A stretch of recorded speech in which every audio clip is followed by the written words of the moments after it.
coaches are definitely not taking the foot off the gas at all this week. Of course. It's a regular week, no matter the opponent. And at the end of the day, they're going to do what they think is going to be best for us. And I agree. It doesn't matter the team, doesn't matter the weather, doesn't matter the circumstance. We just need to do the exact same thing every week. It's similar to my job. I want to do everything the exact same way, and the outcome will be the same. Well, hopefully it will be. But, yeah. What did it mean, Coach Novell's comments on Saturday and now right here? The long snapper obviously doesn't always in the limelight, but what did it mean, when he said a lot of nice things about you? I appreciate it. It's definitely a first for me. Obviously, over the past few years, he's definitely encouraged and he's given me compliments. But being able to be promoted out like this, this is different. And I've always said, when you don't know my name, I've done a great job. It's a thankless position, but at the end of the day, my punter, my kicker, we got a Lou Groza candidate and we got a Ray Guy candidate. And at the end of the day, that's the best thing in my mind is their success, is team success. And I know it all stems at the beginning of play for me. So, yeah. They need a snapper award. Yes. The semifinalists just came out though, so I did not make it. No, sadly.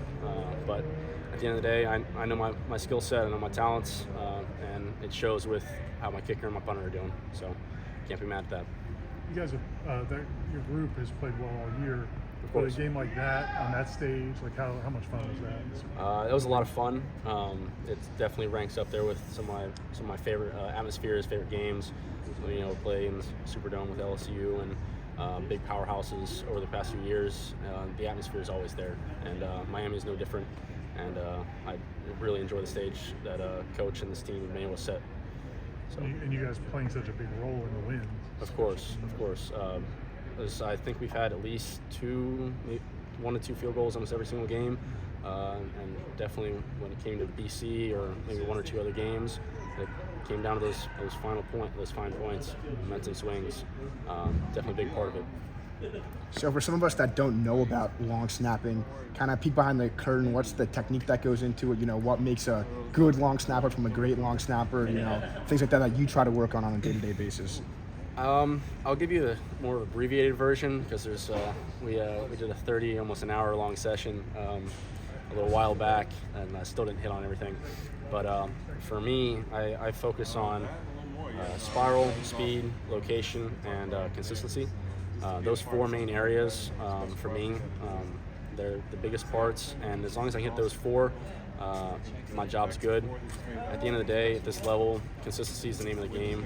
You can be a great snapper, but if you can't do it every single time at the same spot, same speed, it's not all going to work out for you. But when it comes to technique and everything, I've sort of shifted over from I started my foundation through Rio long snapping, and eventually made my way towards Coles and then Zahner. And my snapping technique has developed since then.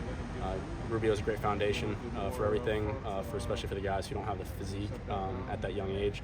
But as you get more towards end of college, more towards NFL, you start looking more at a Zahner technique where you're stronger, you're able to, it's more of a transitional piece to be able to block. But at the end of the day, my technique has been changing. It's always going to be changing for the better. I'm always pulling from each area that I can improve upon, and I'm never going to get fixed in one place because improvement happens constantly. If you don't change, you never get better. So. And then on a wet day like today, how does that kind of change different things? Oh, if this was wet, If this was wet for you, no. On a wet day, you sort of just have to go back to the basics. You can't be doing too much. You can't be over pressuring the ball with your fingertips. Otherwise, it starts to slip. But a fun fact for you guys: my entire college career, I've never actually had a rain game. No game, not a single one. It's always stopped. Duquesne stopped at the start of the game, and then UNC stopped at kickoff as well. But at the end of the day, I can still snap in the rain, focus on fundamentals and technique, and it's always helped me. So.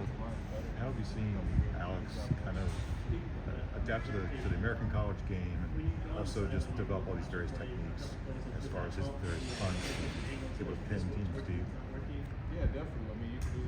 I think there's a large component is JP's schemes. They really highlight his abilities, his natural abilities already, and it sort of helps with when we're short field, being able to pin them back with sky punts. He's gotten better over time. He's definitely gotten a lot more consistent as we've worked together over the last 3 years. But at the end of the day, he's got a natural talent for it, and as long as he keeps up with it, he's just going to get better and better. And you just mentioned consistency. What's been the keys to Ryan's improvement from last year now? Ryan's definitely had a journey over the last 3 years with me. He's gotten better each year, and this is a culmination of all of his hard work. I know a lot of off time that we don't see behind the curtain, where he's getting as much work as he can in, and it's panning out. As we can see, he's only missed one this year, and I'm hoping we keep it that way. And with Ryan in general, he's one of the best kickers I've ever been around. So, yeah.